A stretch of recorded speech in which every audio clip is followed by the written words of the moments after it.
Now, I know there are some biographical details in your program about Jonathan Summers. There are a couple of questions that I would like to ask him. So I've asked him if he would like to come over and join me here at the lectern and to ask him a couple of questions, one about his past and one about his motivation. And Are you sure?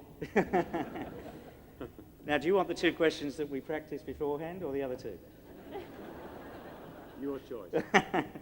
Well, the first question I guess that I would like to ask is, did you always have the ambition to be an opera singer?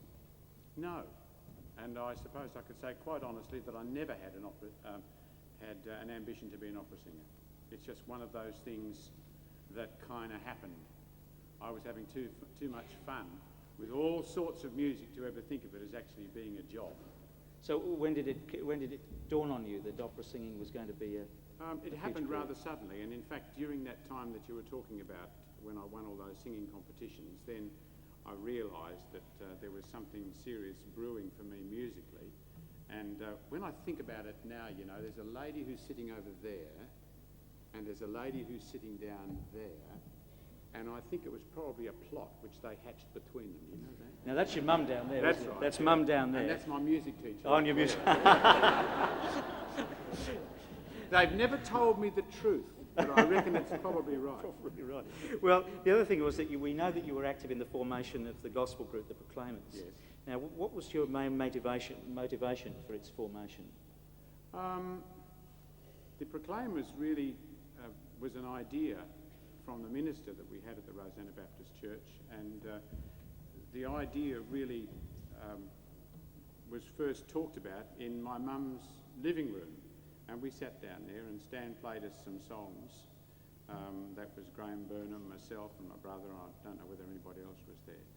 And he said, how about we try to do some of these things with our choir, with our youth choir? And we'd never heard anything like this before because we'd thought of a youth choir accompanied by a piano and perhaps an organ, but never drums, bass, guitars, Hammond organ, all this kind of thing. And we're talking about back in the mid-60s.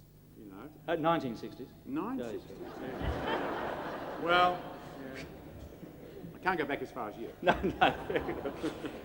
Well, that's where it all began. That's terrific. Well, we've been just delighted to have you with us on the concert platform tonight, and I think you're going to sing us that lovely version of the Lord's Prayer by Melot. And you know what? I wouldn't be at all surprised if there were people here for whom I may have even sung it at their wedding, because back in the late 60s and early 70s, it was one of those perennial favourites, and I was forever being asked to sing at weddings. And when I asked them what they'd like me to sing, it was always invariably the Lord's Prayer. We could have a business going here. We could. You could sing the Lord's Prayer. Thomas can play the Vidor Toccata. Yeah. Why not? The Lord's Prayer by Melot with Jonathan Summers.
forgive us our debts, as we forgive our debtors.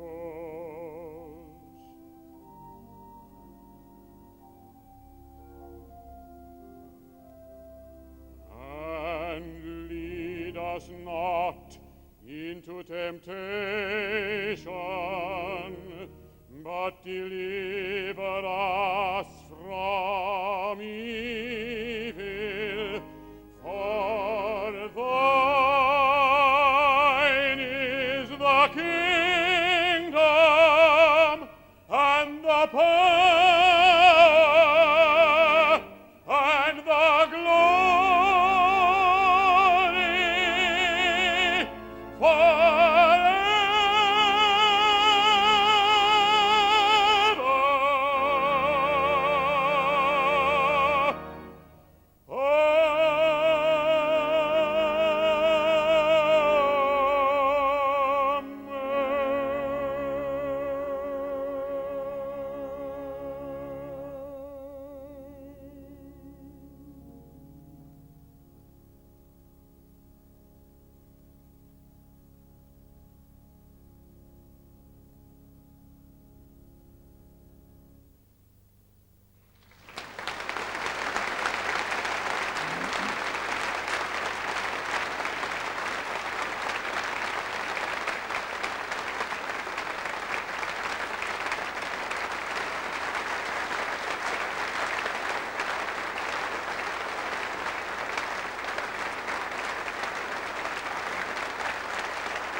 It's rather difficult to follow that.